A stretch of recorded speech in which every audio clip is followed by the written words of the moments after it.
সৈয়দনা আদম পৃথিবীতে আসলেন, এসে থাকতে শুরু করলেন। দিন গড়িয়ে রাত আসে, মাস গড়িয়ে বছর আসে, বছর যায় বছর আসে।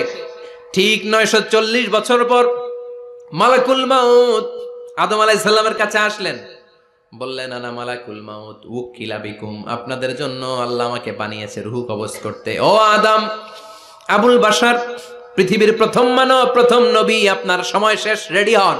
কি হন? খেলা শুরু হবে, এখনই রূহ কবজ করে নিয়ে যাব। সাইয়েদনা আদম বলে, এখন আসছো কেন? আমার আরো 60 বছর বাকি আছে। মালাকুল মাউত বলে, না, আপনি রূহের জগতে আল্লাহর কাছে আপনার সন্তান দাউদকে কয় বছর দিয়েছিলেন? 60 বছরের জন্য 940 বছর আপনার জন্য লেখা। আমি এখন আপনার রূহ কবজ করতে চাই। সাইয়েদনা আদম বলে, আমি মানি না, আমি কাউরে দেই নাই। 60 বছর আমি দেই নাই, আমি আরো বাঁচবো, আমি আরো বাঁচবো, 60 বছর আমি বাঁচবো, আমি দেইতেই নাই। মিয়া যাও। মালাকুল মাউত আল্লাহর যে বলে, আল্লাহ দেয় নাই বলে, আসলে ভুলে গেছে। আসলে আফাতুল ইলমি আন নিসিয়ান, মানুষ ভুলে যায়, মানুষ বড্ড ভুলে যায়। আমরা অনেক সময় খাইয়াও কই খাই নাই। অনেক কিছু আপনি দিছিলেন কিন্তু ভুলে যাই, গলার নিচ দিয়ে নামার পরে কই তুমি কিচ্ছু দাও নাই। আছে না নাই? নাসিয়া আদম ফানাসিয়া বানু, আদম আলাইহিস সালাম ভুলে গেছেন, তাই আমরাও ভুল করি, ঠিক কি না? এজন্য আমাদের নেতারাও বলে এটা দেব ওটা দেব, নির্বাচনের পর সব ভুলে যায়। আছে না নাই? ওই যে আদম আলাইহিস সালাম ভুলছে, আমরাও ভুলে যাই। ওনাদের দোষ কি? ভুলে যায়, বেমালুম ভুলে যায়। আল্লাহ বললেন, মালাকুল মাউত আর জোরাজুরি করো না। 940 নয়, ঠিক 1000 বছর পরে আদমের কাছে যাবা। আমি আমার আদমের ভাগ্যে এই জিনিসটাই রেখে দিয়েছিলাম রে মালাকুল মাউত। আমি আগ থেকে এটাই রেখেছি, আমি জানতাম সে ভুলে যাবে। চিল্লায় এখন সুবহানাল্লাহ।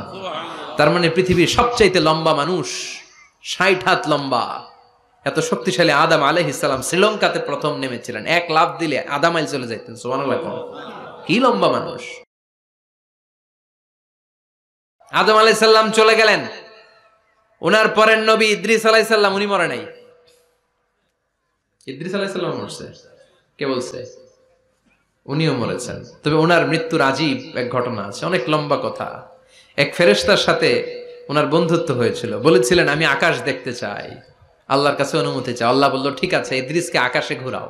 প্রথম আকাশে ঘুরলেন, দ্বিতীয় আকাশে ঘুরলেন, তৃতীয় আকাশে ঘুরলেন, চতুর্থ আকাশে ঘুরলেন। ইন দ্য মিন টাইম চতুর্থ আসমানে মালাকুল মাউত পৃথিবীর দিকে নেমে আসছিল।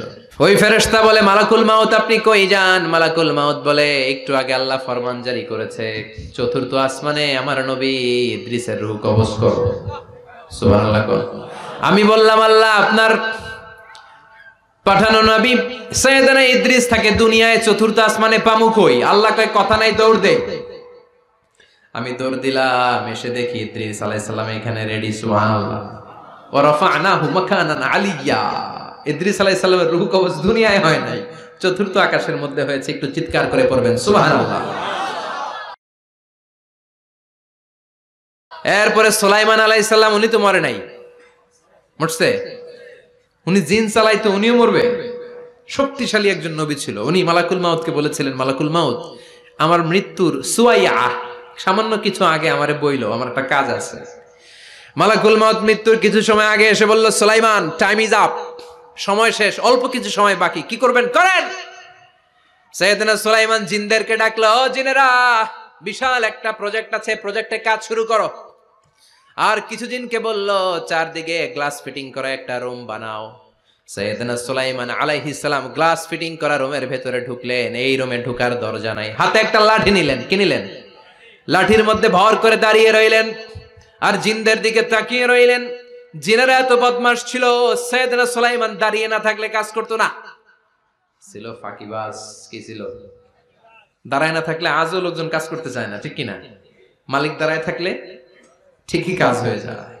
সুলাইমান আলাইহিস সালাম লাঠির মধ্যে ভর দিয়ে দাঁড়িয়ে রইলেন আর বললেন কাজ করো। জিনেরাও কাজ শুরু করলো। ওদিকে মালাকুল মাউত এসে বলে, ও সুলাইমান সময় তো শেষ। সুলাইমান বলে, সমস্যা নাই, রূহ কবজ করো। উনি লাঠির মধ্যে ভর দিয়ে দাঁড়িয়ে রইলেন। গ্লাস ফিটিং করা রুমের ভিতরে কোরআন সাক্ষী। মালাকুল মাউত ওইভাবে লাঠিতে ভর দেওয়া অবস্থায়, দাঁড়ানো অবস্থায় সাইয়েদনা সুলাইমান আলাইহিস সালামের রূহ কবজ করে নিলেন। উনি এমন ভাবে দাঁড়িয়েছেন, রূহ চলে গেল, লাশ হয়ে দাঁড়িয়ে রইলেন। লাঠির মধ্যে দাঁড়িয়ে আছেন, জমিনের মধ্যে লুটিয়ে পড়ে নাই। সুবহানাল্লাহ। জিনগুলো দূর থেকে ভাবলো বস তো দাঁড়ায় আছে। কে দাঁড়ায় আছে? জিনেরা মনে করছে বস দাঁড়ায় আছে, কাজ করতে হবে। করতে করতে পুরা প্রজেক্টের কাজ শেষ। ইন দ্য মিন টাইম ঝিঝি পোকা, উই পোকা, যেই পোকা কাঠ খেয়ে ফেলে, এই কাঠ খাওয়ার পোকা সুলাইমান আলাইহিস সালাম লাঠির ভেতরে ঢুকে লাঠিও খেয়ে ফেলেছে। সাইয়েদনা সুলাইমান আলাইহিস সালাম ধপাস করে জমিনে পড়েছে। আর জিনেরা কয় হায় হায়, খালি খালি কাম করছে এতদিন। সুবহানাল্লাহ কইবেন না? সুলাইমান আলাইহিস সালাম বাঁচতে পারে নাই, চলে গেলেন। মুসা আলাইহিস সালাম মরছে? উনি মরবে কেন? উনি তো খালি মারে। মরছে? এক থাপ্পড়ে ফেরাউনের বাবুর্চি নাই। মুখের আগে হাত চলতে কয়েকজন, এর মধ্যে মুসা আলাইহিস সালাম আছে না নাই? মালাকুল মাউত মানুষের আকৃতিতে অনুমতি না নিয়ে ঘরের ভেতরে ঢুকে গেল। ঢুকে বলে আনা মালাকুল মাউত, আমি মৃত্যুর ফেরেশতা। তো কি চাও? জিতু আন আকবাদা রূহাক, আপনার রূহ কবজ করতে আসছি। কিন্তু মুসা আলাইহিস সালাম দেখতেছেন দিব্য একজন মানুষ, কি দেখে? আবার সালাম দেয় নাই, অনুমতি নিয়েও ঢুকে নাই। অমিয়া অনুমতি নিয়ে ঘরে ঢোকার দরকার আছে না নাই? মুসা আলাইহিস সালামের মেজাজ বড় গরম। উনি বললেন কি করবি? কয় আপনারে মারবো। কয় এদিকে আয়। মালাকুল মাউত মনে মনে ভাবে এতদিন সব মানুষগুলো আমারে দেখলে দিত দৌড়, আজকে মনে হয় আমারে দিতে হবে দৌড়।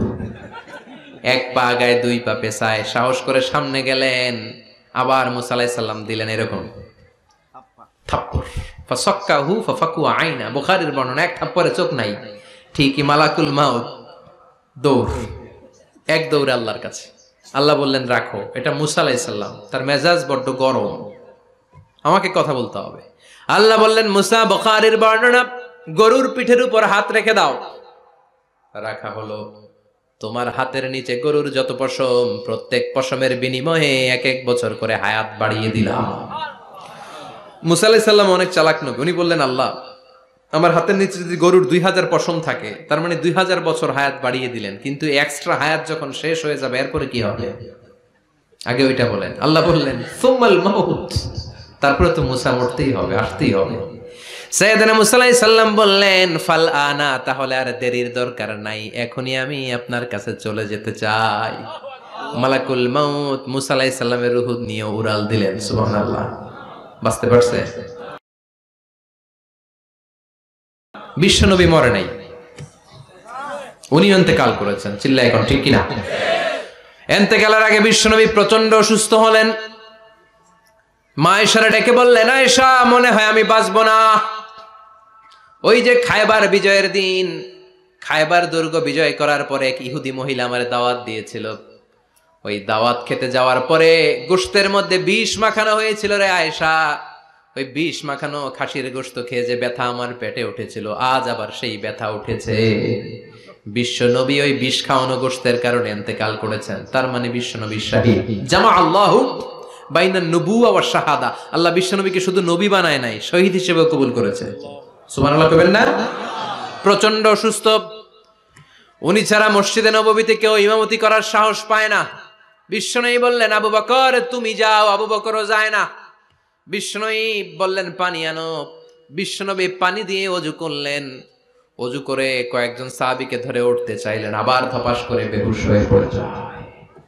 বিশ্বনবী উঠতে পারে না। আবার বললেন ঠান্ডা পানি আনো। পানির ভেতরে বিশ্বনবী দুই হাত ঢুকিয়ে দিয়ে ঠান্ডা ভিজা হাত দিয়ে চেহারার মধ্যে মাসে করলেন আর বললেন ইন্নালিল মাউতিলা সাকারাত, হায়রে মৃত্যুর কি যন্ত্রণা, হায়রে মৃত্যুর যে কি কষ্ট। ও মিয়া, বিশ্বনবী যদি মৃত্যুর কষ্টে কাতরায়, আমাদের অবস্থা কি? আমাদের নসিবে কি আছে? আল্লাহ তুমি বাঁচাও, পড়ে না আমিন। বিশ্বনবী কাঁদছেন, সাহাবারা একের পর এক দেখতে আসে, কান্নার রোল পড়ে গেল চারদিকে। বিশ্বনবীর কলিজার টুকরা নয়নের পুটুলি সাইয়্যিদাতুনা ফাতিমা বিশ্বনবীর কান্না সহ্য করতে পারে না।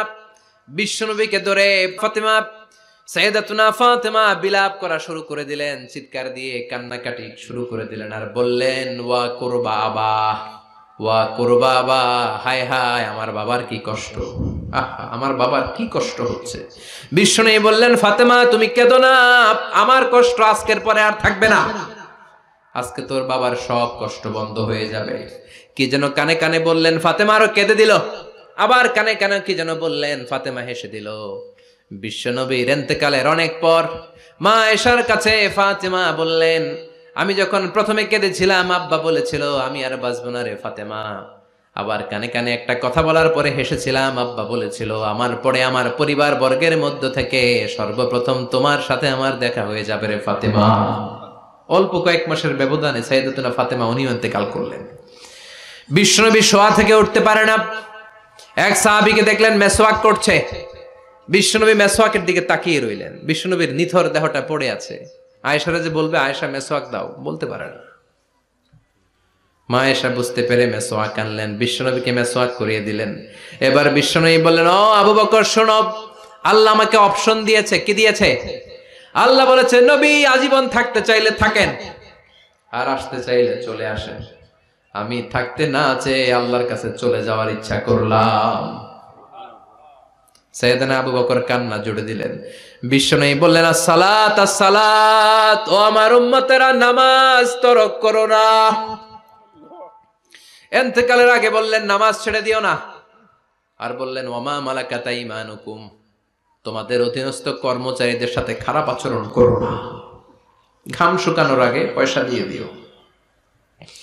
আর হাত দুটো উঁচু করে বললেন আল্লাহুম্মা ইলার রাফিকিল আলা, ও আল্লাহ আমি আপনার কাছে যেতে চাই।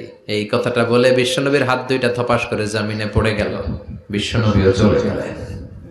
থাকতে পেরেছে কেউ? চিল্লায় বলেন। এজন্য আমরা আল্লাহর কাছে ইমানি মৃত্যু চাই। কি মৃত্যু? আমরা উত্তম মৃত্যু চাই। চিল্লায় বলেন কি মৃত্যু? এজন্য মরণের আগে ইমান নিয়ে মরার দরকার আছে না নাই?